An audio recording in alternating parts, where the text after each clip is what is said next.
હાલમાં હવામાન વિભાગ તરફથી 28 મે સુધી ભારે વરસાદ તથા ભારે પવનની આગાહી આપવામાં આવેલી છે, જે અન્વયે હાલમાં જિલ્લા કક્ષાએ કંટ્રોલ રૂમ કાર્યરત કરી દેવામાં આવેલ છે.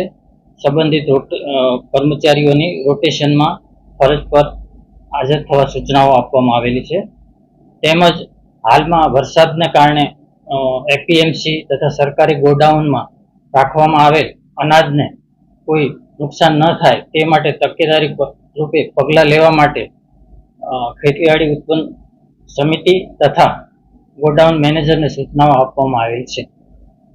હાલમાં ભારે પવનને કારણે વાવાઝોડાની શક્યતાને કારણે માછીમારોને દરિયો ન ખેડવા માટે સૂચનાઓ આપવામાં આવેલ છે.